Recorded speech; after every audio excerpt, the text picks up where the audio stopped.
Okay. Hey folks, Elliot or Ryoga Saotome here, depending on how you decide to address me.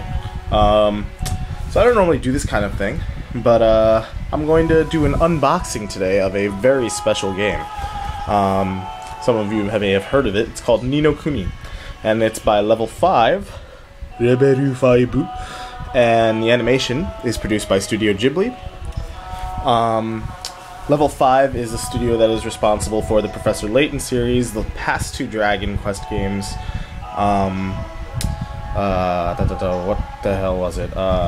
Rogue Galaxy, the Dark Cloud games, White Knight Chronicles, and multiple others as well, but I'm not about to go into that. So they're a pretty grounded group of people who make games. Yeah, English, not really happening right now, so you're just gonna have to forgive me on that.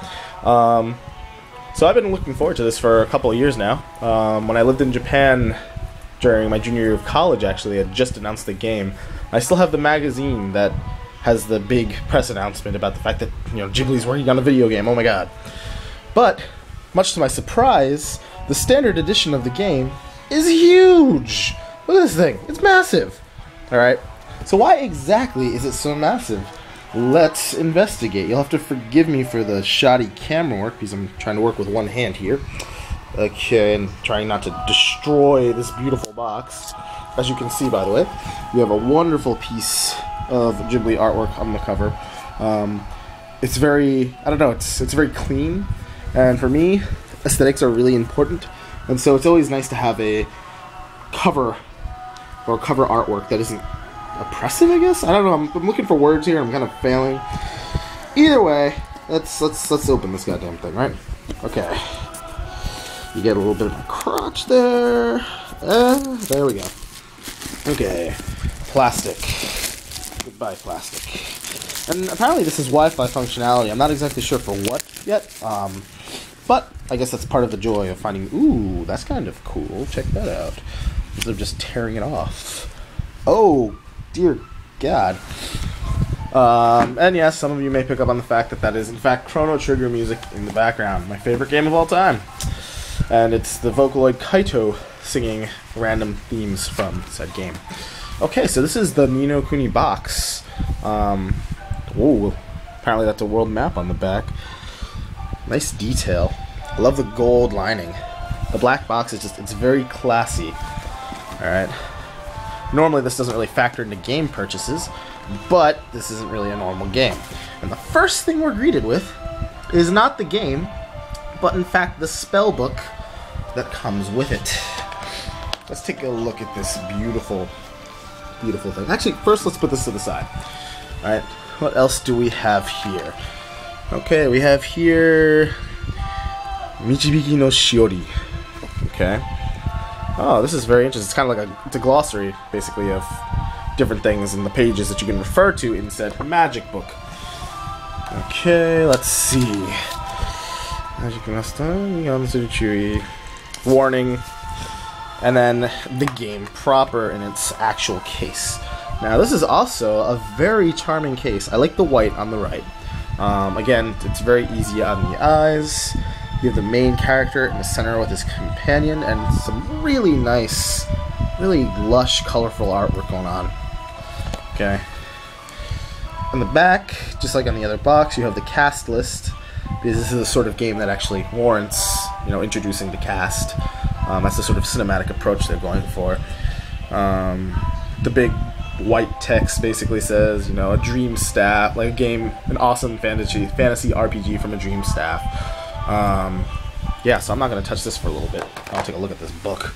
So, this is the much talked about spellbook. It's a lot bigger than you would expect, especially for an accessory that is not a piece of bonus material, but actually essential to the game, apparently, from what I've read.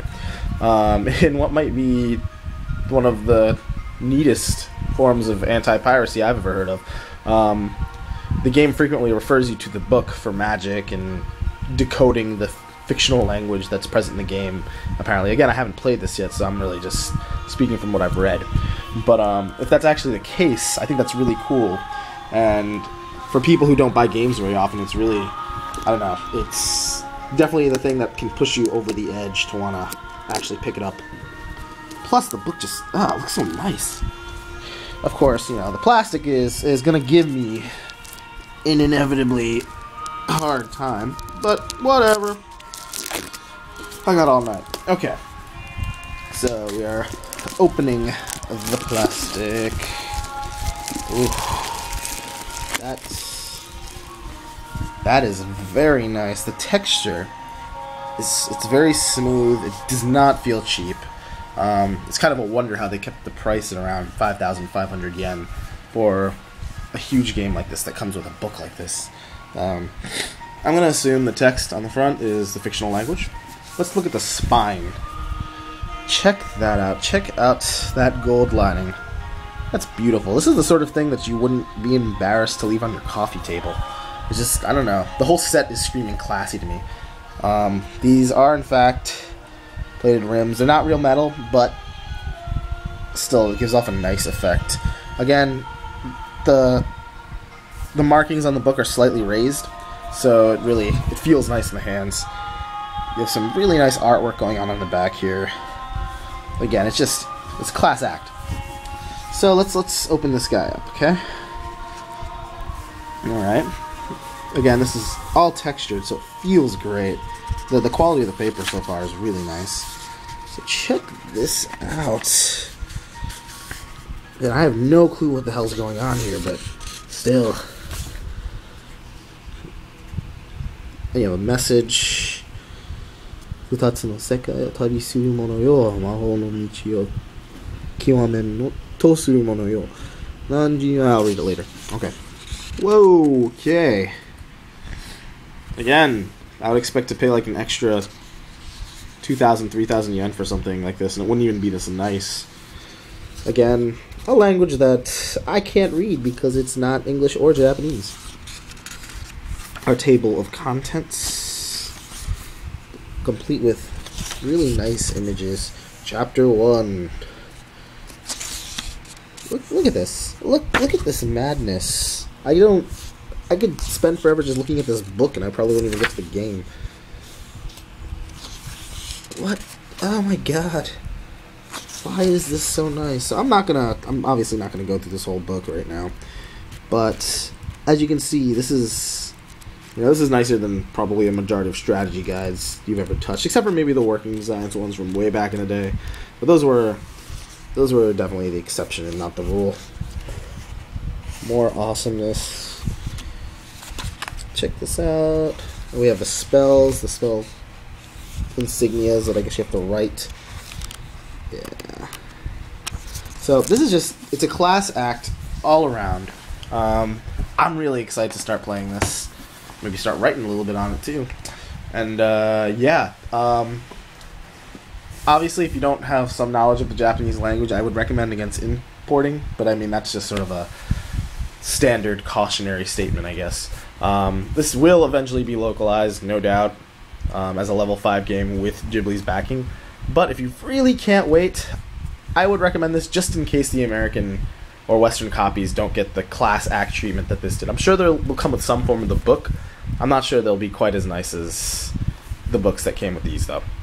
So, yeah, that's it. Ni no Kuni. Can't wait to start playing this. Peace.